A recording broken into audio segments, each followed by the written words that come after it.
Today's scripture is a bit of a doozy.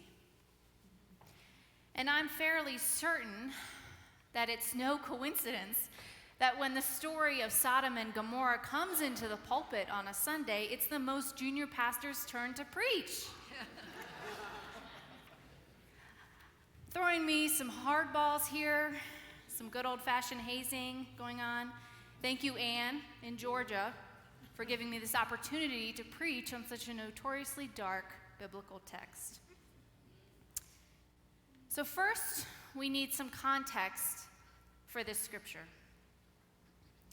You should know that immediately before our scripture today, we have three men who visit Abraham and Sarah. These men are implied to be messengers of God, some sort of angelic visitors, and Abraham immediately recognizes their holy presence and runs to greet them.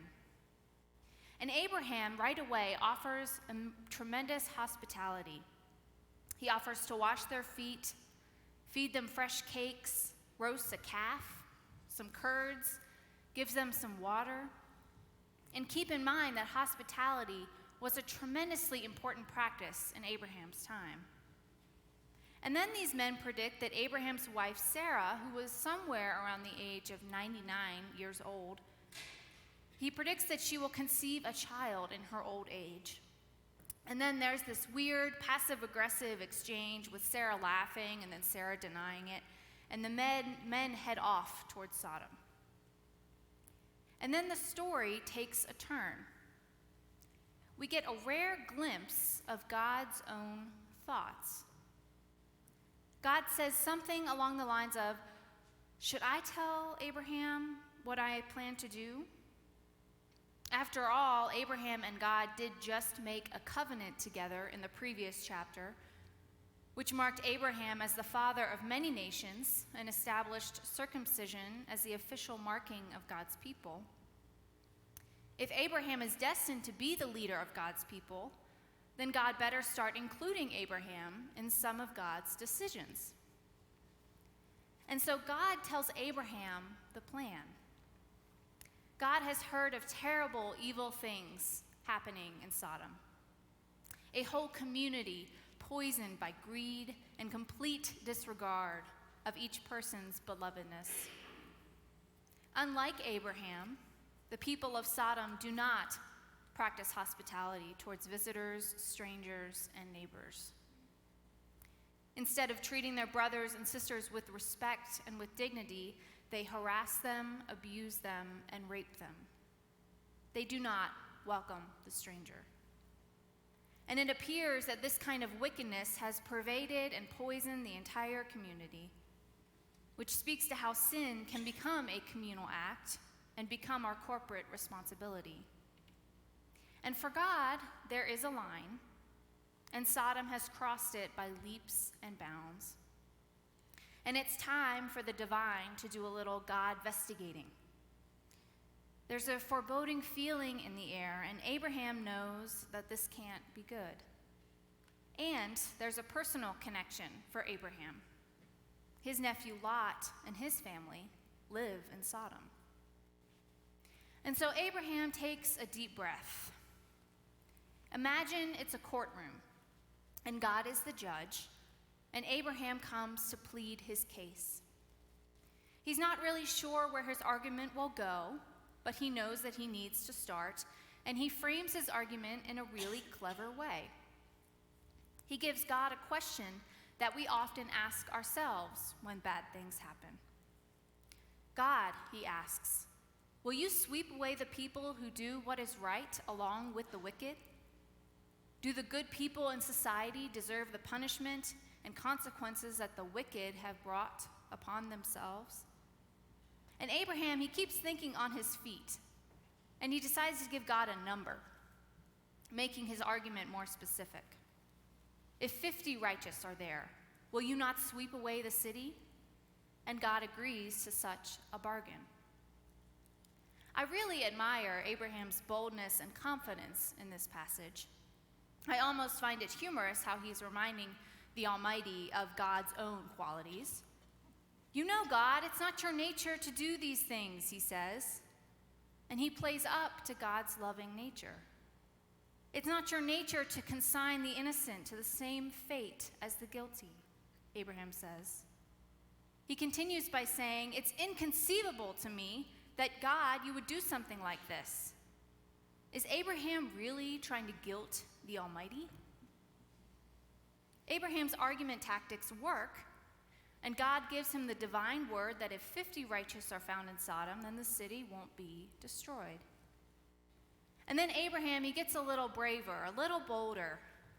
He continues his emotional appeal by asking for an even lower number, just 45 righteous souls. And God agrees. And Abraham sees some wiggle room and he takes it. What about 40? God agrees. Back to the judge's bench he goes, and he asks for 30. God says if 30 are found, then the city won't be destroyed. On and on Abraham goes, down to 20, and finally down just to 10. And God agrees. This kind of back and forth exchange between a human and God is incredibly rare. It really establishes Abraham as God's chosen leader, if God allowed this kind of deliberation over a decision. It's like Abraham is a dear friend and a wise counsel for the Lord, who helps God think through those divine decisions. And if the story ended at verse 33, then it would be a nice and tidy biblical story, tied in a neat little bow, and we would move on with our reading. However, the Bible is never tidy nor simple. This book that we pour through, read, and analyze is one of the most complicated texts in existence. More often than not, especially in the Old Testament, the Bible leaves us with stories to wrestle with. Stories where we ask God questions and may never hear any answers. Stories that make us uneasy about the God that we worship. Because in chapter 19, God destroys Sodom by raining down sulfur and fire. I suppose that 10 righteous people could not be found after all. Now, when we hold this story in our hands, what are we supposed to do with it? The idea of God becoming angry at the extent of sin in a community, a God who is past forgiveness and instead decides to rain down fire and judgment, it kind of makes us uneasy. What kind of lesson can we take away from this? Throughout history, Christians have taken stories like these, stories that are somewhat contrary to the loving God that Jesus preaches about in the New Testament. Christians have taken these stories and extracted rules from them. And with this particular story of Sodom and Gomorrah, Christians have read it and extracted harsh rules of God that condemn others in their behavior. This is a story that has been used erroneously and wrongly for centuries to condemn an entire sexual orientation. You see, the story of Sodom and Gomorrah was never about homosexuality, but instead about sexual abuse, power, dominance, and the sin of abusing strangers from other cultures and countries who come into your town. But I will go down that rabbit hole another time. I want to turn our attention to Abraham. You see, Abraham pleaded for an entire city to be saved, even when he only knew one family who lived there. Not once did he say, God, please destroy that city. Please get rid of those no-good Sodomites. They totally deserve it. But could you just take Lot and his family out first? Instead, he placed his hope in the idea that maybe, just maybe, there were some good people left in that city. It would have been so much easier to just go along with what God said, to worship God for such an action filled with justice, and to stay on God's good side. But Abraham put himself out there. He called himself bold. He dared to question God's choices, God's character, and made God deliberate for a hot minute before raining down judgment. You see, Abraham rallied and fought for the righteous and the unrighteous, those who he loved, and the strangers whose practices he did not agree with. He used what power he had to make his case in front of God, a case for those who made plenty of mistakes, disregarded human dignity, and created a culture of abuse. Abraham was somehow able to see past the sin of the city that defined them, taking a hopeful chance that there might be good people living in Sodom. I don't think I'd be able to do that. Could you? If there was a group of people that we despised for how they treated others, and we found out they were getting what we thought they rightly deserved, we would probably feel a deep satisfaction.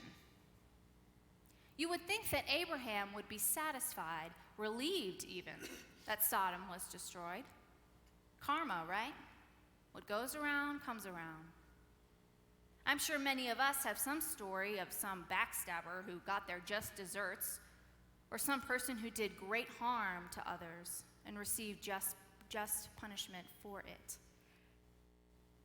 I'm also sure that many of us have a group of people or a type of people that we dislike from the get-go. Perhaps they're known for an unsavory activity, or their kind has caused great harm to us. Perhaps we've been taught to hate them by others. I know we don't like to talk about this in church, but we all hold prejudice of some kind. We're all imperfect people. On our bad days, we all have a Sodom in mind who we wish would receive God's judgment. And I know it is so hard to love those who do wrong or cause harm. I know. I am not preaching from a standpoint of accomplishment here. I struggle with it almost every day. I really struggle to love those lawmakers in the state of Alabama who made abortion illegal even in cases of rape or incest, when nothing has been done in this country about assault weapons. It's so hard for me to love those lawmakers. And it's so hard for me to love 45, my name for our president. But like Abraham, we are asked to remember the dignity and the belovedness of every human being. And remember that every human being was made in the image of God. And we are called to concern ourselves with the righteous and the unrighteous. We are called as Christians not to live and love using assumptions, stereotypes, or prejudice, but to live like our neighbors are our brothers and sisters. We are asked to not judge other people based on the label that they walk with, whether that be liberal, conservative, immigrant, Republican, reformed convict, billionaire, fundamentalist, Democrat. We are asked to live with hope like Abraham, that good people exist even in the midst of wickedness. Because even when it's so hard, it is our call to live in community with one another. To remember that our liberation is tied up with everyone else's. I read a quote on Twitter the other day, of all places. It was a welcome relief from this week's news feed of Republicans attacking Democrats, pro-lifers attacking pro-choice folks, and vice versa, folks pitting judgment against their supposed enemies. I try to stay informed and involved on hot-button issues, but occasionally I get so tired of each side casting daggers at the other that I just have to retreat. But this quote by Nathan Ham made me smile. He said, "If you want to heal the world, don't just love your own tribe. Love all the other tribes as if they were your own, because in the end, they are. It is my hope and my prayer that the story of Sodom and Gomorrah will no longer be the story of an inaccurate condemnation for homosexuality, but instead remind us to be like Abraham, who pleads for the city itself. How can we remember to not judge a city by its notorious reputation, and instead remember that all humans are beloved? How can we take the hopeful risk that there may be some good people within those group of folks that we dislike, and that it is our job to continually dismantle the prejudice we feel, and to remember that those people might need a voice, and it just might be ours.